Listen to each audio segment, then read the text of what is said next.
Everyone, अस्सलाम वालेकुम। सो आज मैं आपके साथ शेयर करने वाली हूँ बहुत ही important tips and tricks on self grooming. ये वीडियो आज की किसी भी जेंडर को टारगेट नहीं कर रही। If a boy is watching more than good, if a girl is watching, so ये आपके लिए भी बहुत ही ज़्यादा इम्पोर्टेंट होने वाली है। So let's just talk about what is self grooming. Self grooming includes all those activities जो आपकी फ़िज़िकल अपीयरेंस को बेटर करने के लिए, मेंटेन करने के लिए बहुत ही ज़्यादा हेल्पफुल होती हैं। अदर दैन दैट आप अपनी फ़िज़िकल वेलबींग को किस तरीके से बेहतरीन कर सकते हो, कैसे मेंटेन कर सकते हो, and even it also helps you to build your self confidence. इसमें आपकी स्किन केयर आ सकती है, इसके अंदर आप अपनी नेल केयर किस तरह से कर सकते हो, अपने आप को किस तरीके से मज़ीद अच्छा बना सकते हो। इसका ब्यूटीफुल या खूबसूरत होने से कोई लेना देना नहीं होता। If a person is beautiful yet he it is possible कि वो वेल ग्रूम ना हो। इसके लिए आपको अपने आप पर काम करना पड़ता है, अपने अंदर चेंजेस लाने पड़ते हैं। सो ये वो सारे ग्रूमिंग टिप्स हैं जो कि पर्सनली मैंने खुद अपने आप पर अप्लाई किए हैं। और अगर मैं आज से 5 या 6 साल पहले अपने आप को देखूं और आज अपने आप को देखूं तो I have changed my self a lot. तो सबसे पहले यहाँ पर मैं बात कर लेती हूँ कुछ ग्रूमिंग टिप्स की, जिनमें सबसे पहले हमारे पास आ जाती है for those girls who are wearing अबाया। There are a lot of girls जो कि अबाया पहनती हैं, कुछ इस्लामिक पर्सपेक्टिव से भी पहनती हैं। There are a lot of girls जो कि आजकल आपको पता है कि ये ट्रेंड भी बन चुका हुआ है कि हैसल से बचने के लिए कि हमें कपड़े इस्त्री ना करने पड़े या फिर हमें रोज़ाना कपड़े चेंज हम नहीं कर सकते, we can not afford that. तो कुछ लड़कियां इस हैसल से बचने के लिए भी रोज़ाना अबाया वेयर करती हैं। And I have had experience when I was in university कि हमारा एक ग्रुप बन गया and there is a girl in our group and she used to wear abaya. This is very weird that I am just explaining it to you guys, लेकिन हम directly कभी भी ऐसे शख्स को उसके मुंह पर नहीं बोल सकते क्योंकि उसका इनर कॉन्फिडेंस जो है वो शटर हो जाता है। लेकिन I believe there are lot of girls who are watching my video जो कि अबाया वेयर करती हूँ, तो दे विल अंडरस्टैंड दिस कि कोई आपके फेस पर तो नहीं आपको बोल सकता, लेकिन आपको ये चीज़ खुद समझनी होगी कि व्हेन यू आर वेयरिंग अबाया तो मेक श्योर कि आप उसको दूसरे तीसरे या फिर 1 वीक बाद तो मेक श्योर उसको वॉश कर लें, क्योंकि अबाया भी एक सूट की तरह ही होता है, कपड़ों की तरह ही होता है। उसमें स्मेल आ जाती है और वो smell it's just unbelievably horrible, आपको कोई बता भी नहीं सकता। और एंड कुछ इस तरह की सेल्फ ग्रूमिंग टिप्स होती हैं कि आप जिन पर काम नहीं करेंगे तो आप हमेशा के लिए आपको एक इंसान अवॉइड करना शुरू कर देगा। फॉर एग्ज़ाम्पल, अगर आप अपने कपड़े आयरन करके नहीं पहनते, ये सेल्फ ग्रूमिंग में आ जाता है कि अगर आप नहीं पहनते दैट्स ओके कि आप नहीं पहनते, लेकिन अगर आप इस तरह की चीज़ें कर रहे हो कि एक इंसान के साथ आप इंटरेक्ट कर रहे हो एंड आपके अंदर से स्मेल आ रही है and it's really unbearable, so they will avoid you for lifetime. So make sure कि अगर आप अबाया पहन रहे हो तो आप उसको वॉश ज़रूर किया करो। Other than that, I have another tip to share with you, and that is कि there are many people who are not habitual to brush their teeth every day, and that's very horrible and weird as well.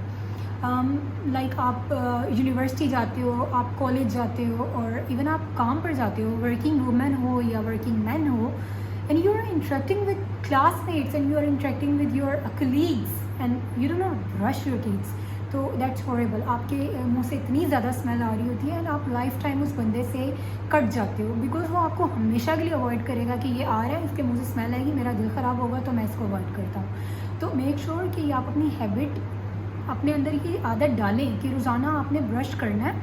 And even अगर आप कुछ खा P रहे हैं तो अपने साथ माउथ वॉशर रखें, च्युइंगम रखें या फिर इलायची रखें एंड मेक श्योर कि उसको आप ज़रूर च्यू कर लें क्योंकि बहुत स्मेल आती है। And there are lot of things कि आपको कोई अगर मुंह फट होगा तो आपको मुंह पे बोल देगा यार स्मेल आ रही है, उससे भी आपका कॉन्फिडेंस जो है वो शटर होगा। और कुछ इस तरह के होते हैं वो कहते हैं यार ये अगर इस तरह कर रहा है ना मैं इसको अवॉइड करूँगा। तो don't do this for your self as well कि जो आपके इनर कॉन्फिडेंस को शटर करे और आपको लोग अवॉइड करना शुरू कर दें। Other than that, if you are a girl और आप फैशन ट्रेंड फॉलो कर रही हैं, for example there are lot of girls जो कि कैप्री पहनती हैं या फिर आप शॉर्ट जीन्स पहन रहे हैं, शॉर्ट्स पहन रहे हैं and you do not shave your legs. Being a girl, watching a girl wearing such stuff and she doesn't shave her legs, it's really horrible to see such girl. आपको चाहिए कि at least आपका जितना leg का area uncover है आप उसको at least ज़रूर शेव कर लें या वैक्स कर लें या व्हाटसोएवर, जो भी आप समझते हैं कि आपके लिए फ़ीज़िबल और ईजी है. Do it, make sure to do it, क्योंकि ये बहुत अच्छा लगता है. इससे आपकी पर्सनैलिटी बहुत ज़्यादा डिसेंट लगती है. Other than that I have another tip to share with you. गर्मियों में मोस्टली इस तरह का होता है जो लड़कियों को बहुत ही बुरा लग रहा होता है कि आपके जो अंडर आर्म के यहाँ है ना एक पूरा राउंड पसीने का बन जाता है. और ये लड़कियों को तो ख़ासतौर पर लड़कों का आई वुड से कि फिर भी इतना बुरा नहीं लगता, लेकिन लड़कियों पर ये चीज़ इतनी बुरी लगती है कि आई कांट टेल यू. और दिस इज़ वेरी नॉर्मल, हो जाता है, लेकिन इससे अवॉइड भी किया जा सकता है. Make sure to keep any good fragrance और फा विद यू जिसको आप अपने अंडर आर्म में कर लें. ठीक है, वेन एवर यू फील कि पसीना आ रहा है, राउंड बन रहा है, सो आप यहाँ पे परफ्यूम कर लें ताकि अगला बंदा आपको अवॉइड ना करे. And it is not necessary कि आप कोई ब्रांड यूज़ करें, बहुत ही कोई एक्सपेंसिव किस्म के आप फ्रेगरेंसेस की तरफ जाएं. अगर आप नहीं अफोर्ड कर सकते, try to keep any simple inexpensive fragrance with you. फा तो बहुत ही ज़्यादा इनएक्सपेंसिव होती है, वो रखें अपने साथ. Other than that there is one other thing जो कि मैंने बहुत ज़्यादा नोटिस किया. अगर आपने अपने बाल बहुत अच्छे बनाए हुए हैं, बहुत अच्छा हेयर स्टाइल है आपका, आपने बहुत अच्छे से अपने आप को ड्रेसअप किया हुआ है और बहुत अच्छी फ्रेगरेंस लगाई हुई है, आपने अपनी तरफ से सब कुछ किया हुआ है, लेकिन if your nails are not properly thresh, आपने उनको अच्छे तरीके से फाइल नहीं किया हुआ, ये वाला बड़ा है, ये छोटा है, तो इस तरह अगर आपने किया हुआ है तो बहुत बुरा लगेगा. वो आपकी पर्सनैलिटी जो है वो फूड़ लगेगी कि ये क्या किया हुआ है इसने अपने साथ. And I personally experience to be with some girls जिनको मैंने देखा है कि शुरू में जब वो नेल पॉलिश लगाती हैं तो उनके नाखून बहुत खूबसूरत लगते हैं. 2-3 दिन तो नेल पॉलिश बहुत ही ज़्यादा फ्रेश रहती है, लेकिन राइट आफ्टर 2 to 3 days जब वो उखड़ने लगती है तो वो उसी तरह ही रहती है. और वो महीने गुजर जाते हैं और वो अपनी नेल पॉलिश को नहीं साफ़ करती और वो बहुत ज़्यादा बुरी लगती है. आप अपना ड्रेसिंग जितनी अच्छी कर लें, मेकअप जितना अच्छा कर लें, बाल जितने अच्छे बना लें, कुछ चीज़ें होती हैं जिनसे आपका फूहड़पना झलक ही जाता है. तो आपको चाहिए कि आप इसके ऊपर जो है काम करें. मेक श्योर कि आप जो है वो यहाँ से कुछ लड़कियों के जो बाल होते हैं ना वो उड़ जाते हैं, विच इज़ वेरी नॉर्मल. मेरे साथ अपने साथ भी इस तरह हो जाता है क्योंकि यहाँ पर बाल जो होते हैं वो कुछ छोटे बाल रह जाते हैं. तो अब आप क्या कर सकते हो इसके लिए, आप लिवॉन यूज़ कर सकते हो, या आजकल मार्केट में एक मस्कारा टाइप की चीज़ आई हुई है, वो आप लिक्विड टाइप का आप यहाँ लगाओ ताकि वो बाल उड़े ना लगे. क्योंकि नीचे से आपने बाल जितने मर्जी स्ट्रेट किया हो, वेव किया हो, कर्ल किया हो, लेकिन यहाँ से अगर सीधे खड़े हुए बाल होंगे ना, that will look horrible again. तो आपको चाहिए कि आप वैसलीन भी लगा सकते हो, क्योंकि मैंने 1-2 दफ़ा वैसलीन खुद पर्सनली लगाई है. सो आई वुड से कि आप ये भी कर सकते हो कि थोड़ी सी वैसलीन लेके लगाओ. इन एक्सपेंसिव चीज़ों की तरफ भी आ सकते हो. ऑब्वियसली इसका कोई साइड इफ़ेक्ट तो है नहीं कि वैसलीन आपके बाल ख़राब कर देगी या जो भी, क्योंकि आपने देखा होगा जब आप हेयर कलर कर रहे होते हो तो आप यहाँ वैसलीन लगा लेते हो ताकि कलर ना आए इस तरह का. तो ये बिल्कुल हार्मफुल नहीं होती, तो आप कर सकते हो. सो इसके अलावा आई वुड से कि इफ़ यू आर गर्ल और आप अपने अपर लिप्स पर बिल्कुल काम नहीं करते, ध्यान नहीं देते, तो डोंट डू इट. क्योंकि जो आपसे 1-to-1 इंटरेक्ट कर रहा होता है वो सबसे पहले या तो यहाँ देख रहा होता है और वो फिर कहता है कि यार ये क्या, ये नहीं होना चाहिए लाइक. तो ये आपके फूडपने को शो करता है. मेक श्योर कि आप अगर मतलब बहुत सी मोस्टली लड़कियाँ होती हैं जो कहती हैं हम अपने फेस के बालों को नहीं छिड़वाते, तो लेकिन आपको चाहिए कि आप अपने अपर लिप्स तो ज़रूर उतरवा लिया करें, उनको रिमूव करवा लिया करें, क्योंकि वो बहुत बुरे लगते हैं. Other than that I would say कि एक अच्छा मॉइस्चराइज़र होना चाहिए जिससे आप अपनी स्किन को मॉइस्चराइज़ करें. क्लीन होने चाहिए हो आप.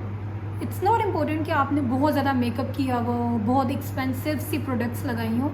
Okay if you are not doing it, लेकिन क्लीन होने चाहिए. आपके बाल अच्छे होने चाहिए, आपके कपड़े प्रेस होने चाहिए.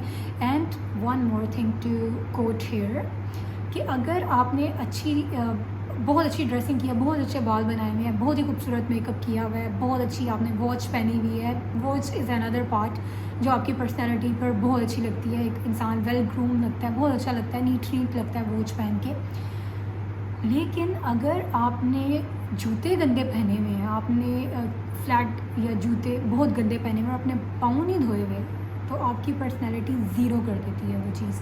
तो मैं ये ज़रूर कहूँगी कि अगर आप लड़की हैं स्पेशली अपने बाजुओं, हाथों, पाँवों, इनकी केयर ज़रूर किया करें, क्योंकि वैसे भी इन बाजू और जो हाथों और पाँवों का कलर जो होता है वो फेड हो जाता है, क्योंकि डायरेक्टली सन एक्सपोजर जो आप ज़ाहिर है फेस करते हो तो उससे टैन हो जाता है आपके फेस कलर के साथ। हो सकता है कि वो आपका कलर ना मैच करे, लेकिन ध्यान रखना पड़ता है। आप अच्छे जूते पहने और अपने हाथों और अपने पाँवों का बहुत ज़्यादा ख्याल रखें। इसके अलावा one more thing I would quote here कि जब भी पोलर जाएं और आपको कोई आपका फ्रेंड कहे यार आपके यहाँ पर एक आधे बाल आ रहा है, इसको प्लग कर लो, plug, don't do it whatsoever they are saying.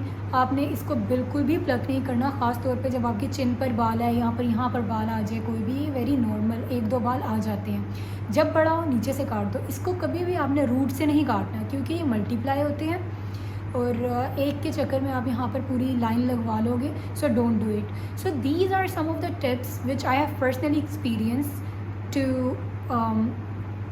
Coat it here. So I would say कि अगर आप अपनी सेल्फ ग्रूमिंग पर काम करते हो और इन तमाम चीज़ों पर काम करते हो तो ना सिर्फ आप अपनी पर्सनैलिटी को वेल ग्रूम कर सकते हो, लेकिन आपका जो इसके साथ साथ इनर कॉन्फिडेंस है वो भी बहुत ज़्यादा बिल्ड हो जाएगा। So I hope and I know कि बहुत सी टिप्स इस तरह की होंगी जो अभी भी मिस होंगी, तो इसको हम पार्ट 1 कंसीडर कर सकते हैं। एंड जो कुछ रह गई होंगी और आहिस्ता आहिस्ता मेरे दिमाग में आएंगी, मैं ब्रेनस्टॉर्म करूँगी। So I would make an other part on that as well. तो ये थी वो तमाम टिप्स जो कि मैंने आपके साथ शेयर करनी थी। तो मेक श्योर चैनल को सब्सक्राइब ज़रूर कर देना, वीडियो को लाइक करना और मुझे ज़रूर कमेंट्स में बताना कि आपको ये वीडियो कैसी लगी। दुआओं में याद रखना। अब तक के लिए इतना ही। अल्लाह हाफ़िज़।